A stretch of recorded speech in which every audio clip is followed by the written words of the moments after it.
ప్రవాస భారతి ప్రోగ్రామ్ లో గెలాట్ ముఖ్యమంత్రి, ఈయన మోడీ గారు ముఖ్యమంత్రి వచ్చారు. 5 ముఖ్యమంత్రులు వచ్చారు. మిగతా రాష్ట్రాల నుంచి ఎవరు ఒకళ్ళిద్దరు నా తిరిగి వచ్చారు. మేము ప్రవాస భారతీయులు కాబట్టి. సో మేము మీటింగ్ స్టార్ట్ అయ్యే ముందు వెనకాల హాల్ ఉండే, ఏదో టీ అండ్ బిస్కెట్లు ఇస్తారు కదా కాసేపు, అంతా రెడీ అయ్యే వరకు, స్టేజ్ తయారయ్యే వరకు మేము టీ తాగుతున్నాం. ఆయన ఎవరు ఉండి జాబ్స్, మోర్ జాబ్స్, అమెరికా అని అంటే నేను ఈ మాట అన్నాను. ఇట్లా America needs 25 million mathematics professionals in the next 25 years. అది విన్నాడు, కాసేపు నవ్వాడు. మేము అందరం కలిసి డాష్ మీదకి వచ్చాం. సరే గెలాటు ఏమంటాం హోస్ట్ చేస్తున్నాడు కదా, ఆయన ముఖ్యమంత్రి కదా, ఆయన మొదలు మాట్లాడతాడు, ఆహ్వానిస్తాడు. తర్వాత మోడీని మాట్లాడుతున్నారు. న్యాచురల్లీ ముఖ్యమంత్రులే మొదలు మాట్లాడాలి కదా, మేము ముఖ్యమంత్రుల తరఫున మాట్లాడాలి, తర్వాత మాట్లాడతాం. I don't know whether you believe it or not.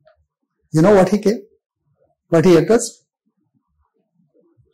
అంతా ఎన్ఆర్ఐలు ఉన్నారు, ఎక్కువ గుజరాతీలు ఉన్నారు, పెట్టుబడిదారులు, పంజాబీలు ఉన్నారు, వాళ్ళే ఎక్కువ ఉన్నారు.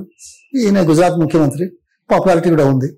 వచ్చి as please record it, please publish it, please let people know about it.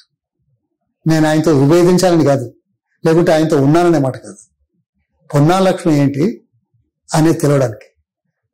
ఆయన వచ్చి మీటింగ్ లో आज दुनिया के कोने कोने पर भारतवासी जा रहे हैं, वो जहां जहां जाते हैं मंदिर बना रहे हैं.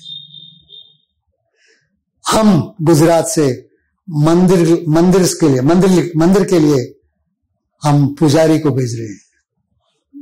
दुनिया के कोने कोनों पर भारतवासी मंदिर बना रहे हैं, वहां के पुजारी लोगों को गुजरात से हम भेज रहे हैं.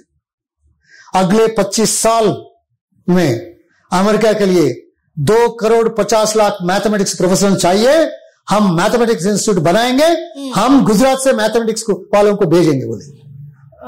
ఓ మై గాడ్, నేను షాక్ తిన్నా. 15 నిమిషాల కింద నేను చెప్పిన మాట తన మాటగా,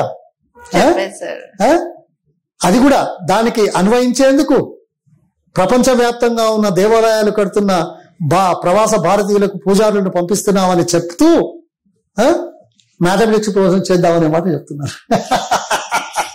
అది కాపీ అనాలా లేకుంటే అవసరమని గుర్తించాడనా, తర్వాత చేశాడా చేయలేదా నేను పోను, అది వేరే విషయం. అది రాజకీయాలు. కానీ అనడం మాత్రం అన్నాడు. నేను అన్నా 10 నిమిషాలు నేను కాపీ అన్నా. ఆయన బుర్రలో పడ్డది, అది అమలు చేస్తే మంచిది ఎవరికైనా, అంతే కదా. కాదంటావా?